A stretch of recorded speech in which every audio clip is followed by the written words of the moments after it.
Yesterday, I was reading the book, The Agile Project Management with Scrum, and I found a meaningful story about a Scrum Master who just transitioned from the project manager role. The author, Ken Weber, was invited to a healthcare company to help them evaluate the effect of Scrum adoption, and he went to their daily Scrums.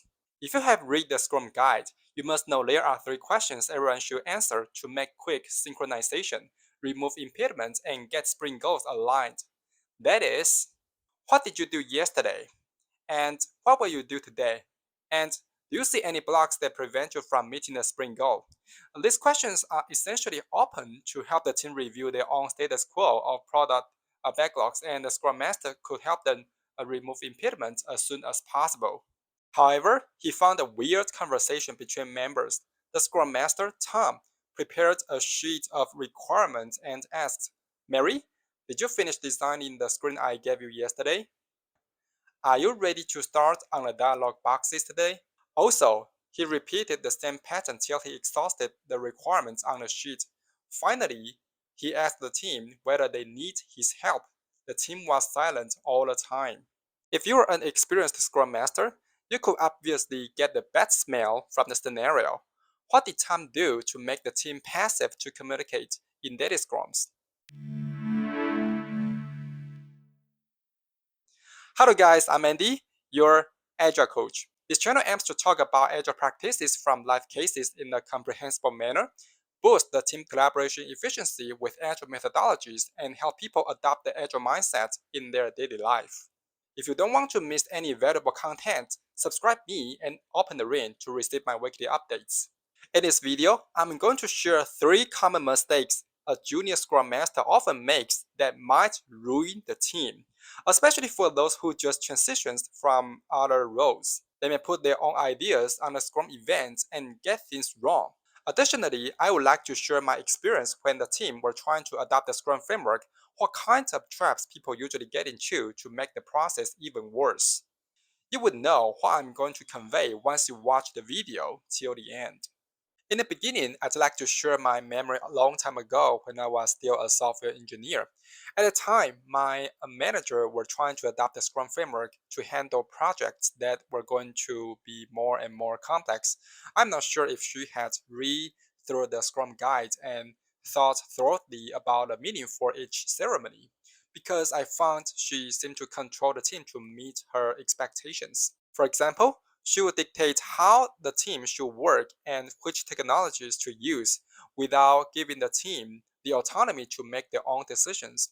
One day, during the sprint planning, she insisted that the team should work on a certain trading feature, even though our team had concerns about its feasibility. As a result, we struggled to complete the feature on time, but still caused delays in the sprint and frustration among team members. The situation often occurs when the Scrum Master is transitioned from other roles, such as a project manager. They may unconsciously bring their own existing ideas into the process and pollute the original spirit. So, if you would like to destroy an agile team, demand and control management is a good start. Also, focusing too much on the process is another problem that may frustrate an agile team. I remembered when I volunteered as a Scrum Master several years ago, I had no experience about how to play the role. All the information I got was from the online articles and the Scrum Guide. So I decided to follow the process of the Scrum framework to proceed with the project. As the new Scrum Master, I would spend a lot of time facilitating the daily Scrums, sprint planning, and retrospectives, but I didn't pay enough attention to the actual work being done by the team. One day, during the sprint retrospective, the team just expressed frustration with that we were spending too much time in meetings and not enough time working on actual development tasks. I realized that I needed to balance enforcing the process with ensuring that the team was able to focus on their work and deliver value to the stakeholders. This is a common trap most Scrum Masters get in when they are using Scrum.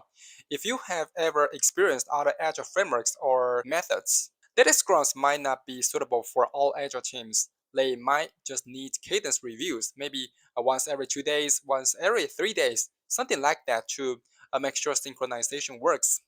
Try to adopt an event at one time to solve a problem. I had once heard another Scrum Master sharing that she won't suggest the team to do daily Scrum unless they start complaining the information are not aligned among the team. Well, if you like to make the team even worse, focusing too much on the process is another step you can take. Lastly, it is a key feature to distract the team by focusing too much on individual performance. Several years ago, I had an interview with a technical manager and we were talking about the team collaboration issues. When he said they were using Scrum, I just curiously asked him how do they estimate product backlogs for the sprints. He said the team applied the story point, but they are also used to measure the personal performance to determine how much bonus a person will get in the end.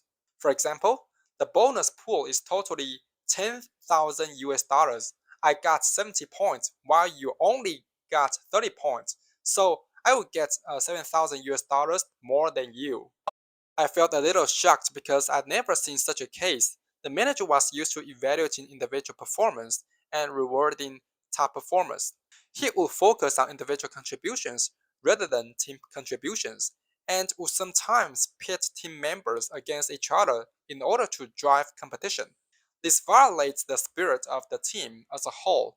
For any agile team, they commit to the same objectives and take charge of delivering all selected product backlogs in a sprint. They should collaborate with each other to complete the user stories rather than compete for how many story points they earned. This would damage the collaboration efficiency.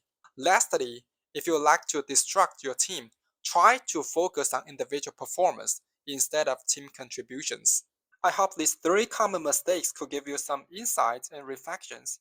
In fact, I don't want you to implement these mistakes to validate if they are true or false. Conversely, I would like you to know that the most fast way to be a good Scrum Master is not how many right things you have done, but how many faults you have avoided. If you like this video, subscribe me, comment below if you have any questions. I'm Andy, your Agile Coach.